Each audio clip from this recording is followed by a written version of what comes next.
بیجان،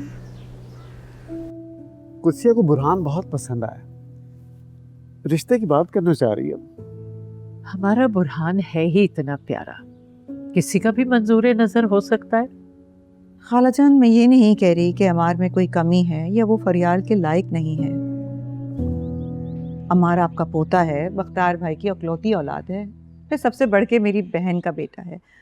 good looking تو وہ خیر ہے ہی بہت، لیکن مجھے سوچنے کے لیے کچھ وقت چاہیے۔ سوچنے کے لیے وقت چاہیے؟ بچے میچور ہو چکے ہیں، شادیاں انہی عمروں میں ہوتی ہیں۔ لیکن مجھے تو نشوہ بہت اچھی لگی، بہت پیاری بچی ہے۔ تمہیں نہیں لگتا کہ ہمیں سدرا کی بھانجی کے بجائے نشوہ کے بارے میں سوچنا چاہیے؟ دیکھو، اگر ہماری وجہ سے بسمہ کی زندگی میں کوئی سکھ آ سکتا ہے تو ہمیں چاہیے کہ پرانی باتوں کو بھلا کر پہل کریں۔ شادی کے لیے عمر کی نہیں، میچیورٹی کی ضرورت ہوتی ہے، اور عمار ابھی شادی کے لیے میچور نہیں ہے۔ فریال میچور ہو چکی ہے۔ یہاں آنے کے بعد مجھے اس بات کا اندازہ ہوا ہے کہ فریال کا اور عمار کا کوئی میچ نہیں ہے۔ قدسیہ، کیسی باتیں کر رہی ہو بھائی؟ اپنوں میں یہ کیا میچ ویچ؟ خاندان ایک دوسرے کو جانتا ہے، بچے ایک دوسرے سے واقف ہیں، تو پھر یہ شادی میں مشکل کیوں؟ کیسی باتیں کر رہی ہیں آپ بیجان؟ نشوہ بسمہ کی بیٹی بعد میں ہے، برکت تائی کی پوتی پہلے ہے، فریال کی بات تو قدسیہ نے کرنی ہے۔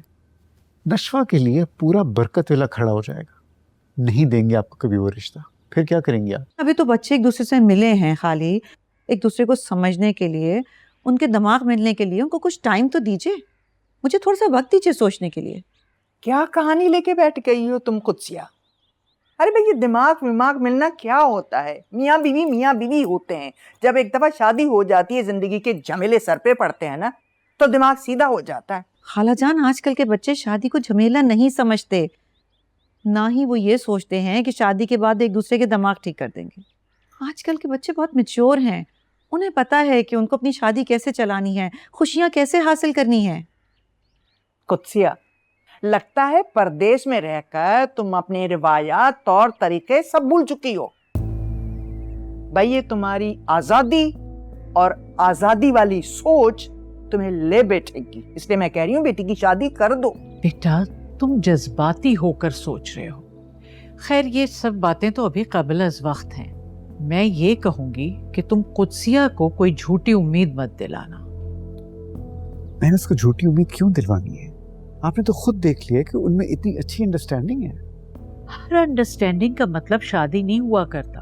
جب میں یہاں سے شفٹ ہوئی تھی تو فریال صرف 4 سال کی تھی۔ میں نے اپنے بچوں کا براٹ اپ بہت روشن خیال انداز میں کیا ہے۔ میں نے انہیں بغاوت سے نہیں، اعتماد سے اپنا حق لینا سکھایا ہے۔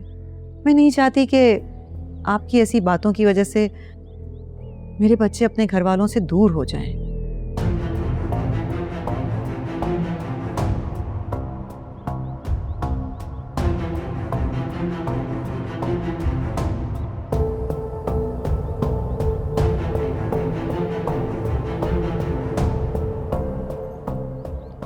مجھے ایک ضروری کام ہے، میں آتی ہوں۔ Excuse me. بہرحال میں آپ سے بالکل اتفاق نہیں کرتا، اور برائے کرم آپ یہ بات دہرائیے گا نہیں۔ برکت ولا سے ناکام اور نامراد لوٹنے کی قسم کیا ہم نہیں کھائے؟ پہلے تو تم اپنے اندر سے یہ کڑواہٹ نکال دو۔ دیکھو، ہم نے بسمہ اور اس کی بچی کے لیے کبھی کچھ نہیں کیا، ان کا پہلا حق ہم پر بنتا ہے۔ اس معاملے میں آپ کا بالکل ساتھ نہیں دوں گا، اس لیے کہ آپ کو مایوسی ہوگی اور مجھے دکھ ہوگا۔